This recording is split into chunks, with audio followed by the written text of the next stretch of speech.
आज की इस वीडियो में हम बात करने वाले हैं ग्रो एप्लीकेशन पर अगर हम ट्रेड करते हैं तो एक्चुअली में हम पर कितने प्रकार के चार्जेस लगते हैं अगर हम किसी भी कंपनी के शेयर को खरीदते हैं या फिर बेचते हैं तब। ठीक है, तो चलिए आज की इस वीडियो में हम जान लेते हैं 2025 में एक्चुअली में कितने चार्जेस लगते हैं। मैं जैसे कि आप यहाँ पर देख पा रहे हैं ग्रो एप्लीकेशन की वेबसाइट पर यहाँ पर आ गया हूँ और मैंने अपने लैपटॉप में यहाँ पर ओपन कर ली है। ठीक है, अब यहाँ पर जैसे कि आज तो जो शेयर बाजार है वो यहाँ पर बंद है, पर इस चीज़ के लिए हम जान सकते हैं कि एक्चुअली में कौन सी कंपनी के हम यहाँ पर शेयर खरीदते हैं तो हम पर कितने प्रकार के चार्जेस लगते हैं।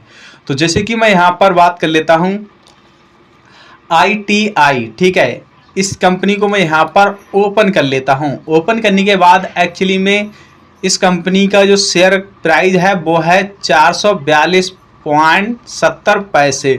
ठीक है, अब इसे हम यहाँ पर जैसे कि मार्केटिंग के ही प्राइस पर या फिर यहाँ पर जैसे कि हम बात कर लेते हैं डिलीवरी में इसे हम परचेज करते हैं। ठीक है, अब डिलीवरी में इसका जो प्राइस है वो है 462 रुपये यहाँ पर दिखा रहा है, पर मैं इसे यहाँ पर वही कस्टमाइज कर देता हूँ, इसे यहाँ मार्केटिंग कर देता हूँ। ठीक है, जैसे कि मार्केटिंग के ही प्राइस पर हम यहाँ पर इसे परचेज कर रहे हैं। ठीक है, अब जैसे कि हम यहाँ पर एक शेयर के लिए इसके परचेज कर रहे हैं।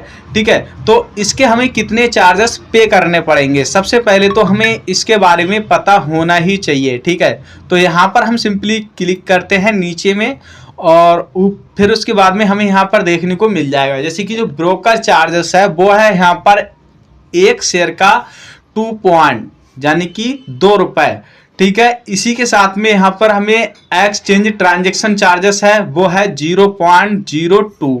ठीक है, GST चार्जेस है वो है हमें यहाँ पर 0.36 और सिक्योरिटी ट्रांजैक्शन चार्जेस है 0.46। इसी के साथ में SEBI यानी कि सभी टर्नओवर चार्जेस 0 है। स्टाम्प ड्यूटी, ठीक है, ये पता ना भी कौन सा चार्जेस है, ये तो मुझे समझ में नहीं आया है। ठीक है, अगर आपको पता है तो मुझे नीचे कमेंट सेक्शन में जरूर बताइएगा। कहने का मतलब है अगर आपने ITI कंपनी का एक शेयर अगर आपने परचेज कर लिया तो कहने का मतलब है कि आपको इतना चार्जेस तो आपको देना ही पड़ेगा, जैसे कि 2 रुपये प्लस 2 और लमसम 2 रुपये ये मान लो। ठीक है, तो करीब आपको 3.5-4 रुपए के आसपास आपको चार्जेस लग जाएंगे एक शेयर पर। ठीक है, अब ऐसे में हम यहाँ पर शेयर कर देते हैं जैसे कि 10, ठीक है, या फिर 5 कर देते हैं। ठीक है, 5 शेयर या फिर 15, चलो हमने 15 कर दिया। ठीक है, 15 शेयर को यहाँ पर हम देखते हैं तो जैसे कि जो ब्रोकर चार्जेस है वो हमारा हो जाएगा यहाँ पर 6.95 लगभग 7 रुपये हो जाएगा।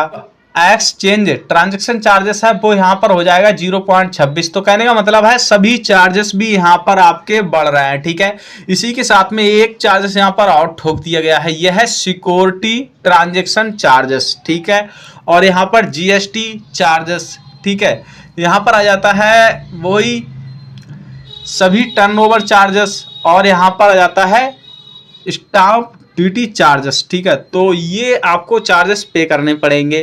कहने का मतलब है अगर आप यहाँ पर जैसे ही शेयर को बाय करते हैं तो ये तो आपको चार्जेस यहाँ पर पे करने ही पड़ेंगे। ठीक है, अब यहाँ पर हम बात कर लेते हैं अगर हम इसे सेल करते हैं तब हम पे कितने प्रकार के चार्जेस पड़ जाएंगे। तो चलिए मैं इसे सेल पर ही सिंपली क्लिक कर देता हूँ। अगर हमने इतने के खरीदे हैं और इतने के हम बेच देते हैं तब। ठीक है, तो हमें यहाँ पर कितने चार्जेस देने पड़ेंगे। ठीक है, तो यहाँ पर अभी तो ये दिख नहीं रहा है, तो कहने का मतलब है अगर हम इसे यहाँ पर सेल करेंगे तब। ठीक है, तो मैं इसे यहाँ पर क्लिक कर देता हूँ तो ये अभी हमें यहाँ पर देखने को नहीं मिल रहा है। ठीक है, क्योंकि पहले हमें यहाँ पर बाय करना पड़ेगा तब हमें इसे सेल करना पड़ेगा। ठीक है, तभी हम यहाँ पर चार्जेस देख सकते हैं। पर इसी प्रकार से आप यहाँ पर ये चार्जेस देख सकते हैं। ठीक है, जैसे कि आप यहाँ पर अगर आप खरीद लेते हैं उसके बाद में ही ये चार्जेस आप यहाँ से देख पाएंगे। तो इस तरीके से आप चार्जेस देख सकते हैं। अगर आपको ये वीडियो अच्छी लगी तो वीडियोस को लाइक करें, चैनल पर नए हैं चैनल को सब्सक्राइब करें। मिलते हैं नेक्स्ट वीडियोस में।